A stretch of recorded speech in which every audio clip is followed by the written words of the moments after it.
Hello, how's everyone doing? This message is for Black women, and I wanted to discuss what I consider the Sisters Plan in our fight for liberation, especially during times of Trump's administration and any other Republican who plans to enact and enforce Project 2025. So first, let's talk about self-protection. First, we need to worry about being able to physically protect ourselves if we are in the face of danger. And we need to do that by securing weapons and learning how to be proficient on those weapons. So there has to be some sort of weapons training, some sort of tactical training in order to maneuver around any attacks, because we don't know what these people, men and palm colored people, have in store for Black women. And I don't trust that they're allies. That's just my opinion.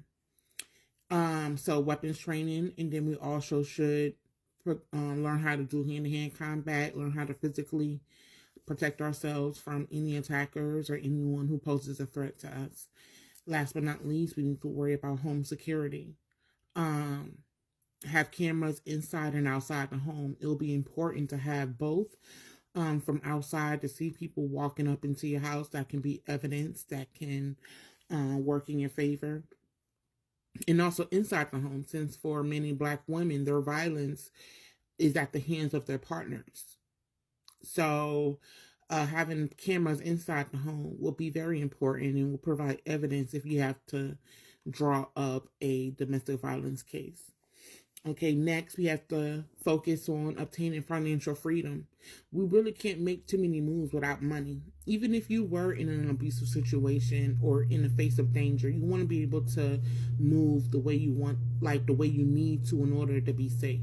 Like if you feel like you're a danger in your environment, you have to have the money to get to a new environment and afford to live in that environment.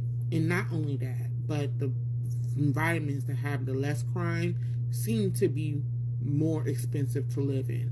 So financial freedom is very important. Start with building your emergency fund.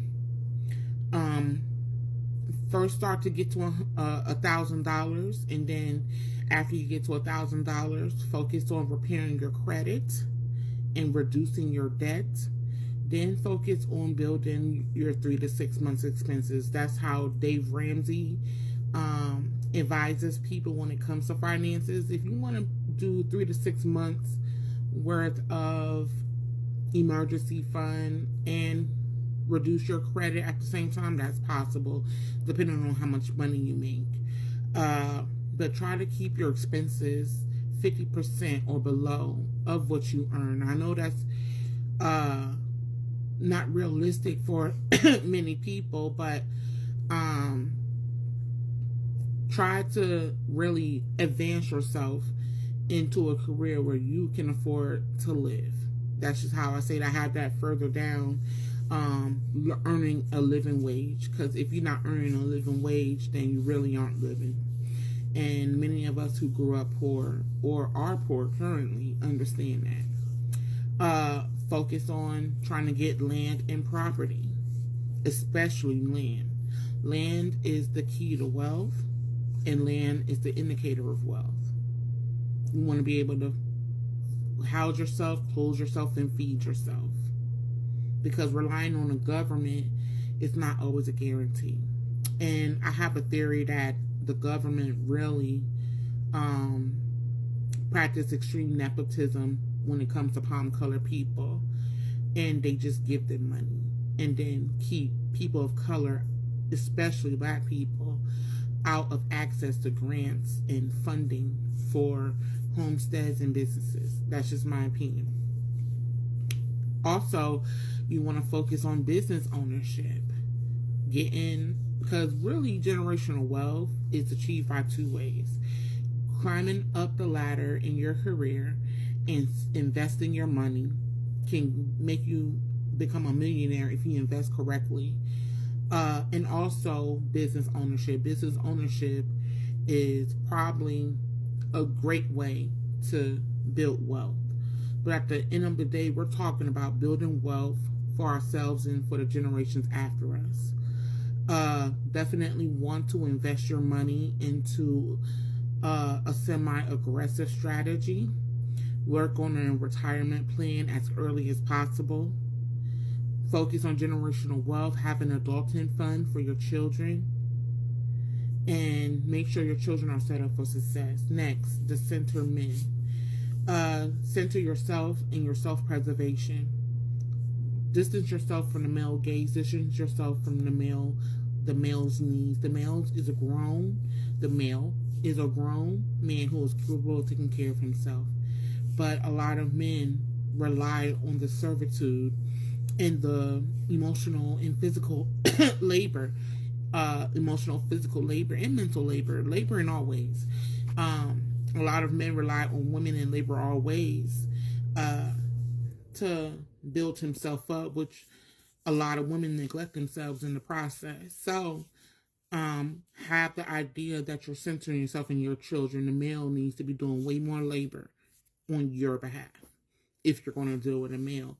Or you can choose celibacy and not deal with men at all.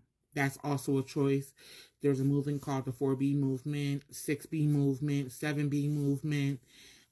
Join other women who are also practicing celibacy so the journey can be easier. Practice more selfishness. Be more selfish. Focus on your needs first. You come first. Even when your children become an adult, you come first. I know I had no kids and I can't speak for mothers, and I know it's probably difficult for a mother to tell her child no, but if it's between you and your child, you make whatever choice you feel like is best for yourself. That's all I'm going to say. If you do choose to couple with men and deal with men, have standards in place. Make sure you get investments before you have children with men. Make sure you have some sort of contract in place before you have children with men. If you decide to get married to men, have a prenup in place. Do the money talk before you do any sort of family planning or starting a family with a man, period. And last but not least, have ultimate self-love, because you can't center men and not have self-love. Self-love is at the center of the centering men. Moving yourself from the male gaze, centering yourself, practicing ultimate self-love. Next, we want to talk about collaboration. Centers for Black women and girls. Us Black women coming together to create centers for Black women and girls. Black women coming together to create communities and compounds for Black women and children and Black families, if you want to include the men. Business partnerships with other Black women and people. We need to have a girl code. We need to understand that the way we treat each other has to have some sort of code, that the way we deal with each other and other people. When we have the centers for Black women and girls, we want financial literacy, wellness treatment. Wellness treatment at these centers, lifestyle training and tutoring offering for these children. Anything else you need from a center in order to advance and elevate the girls. Self-preservation, you need to be more selfish. Need to rest. Definitely get your rest in. Fight when you need to. That's what rest is important. So when you have to fight, you can fight when you need to. Be resourceful. Have the resources that you need in order to be self-sufficient. Be dangerous and weaponize yourself. That's very important, because people don't mess with people they're scared of. And have a lot of self-love for yourself, and have love for your sisters. Very important. So the motto moving forward is, if you ain't talking about nothing, I ain't got no time. I got that money. I got that fun. I got those trips. I got that rest, and I got that joy on my mind. We ain't got time to play with nobody. We ain't got time to make it out the gutter. We got to get to the next level, and we have to free ourselves from this system. I wish you the best.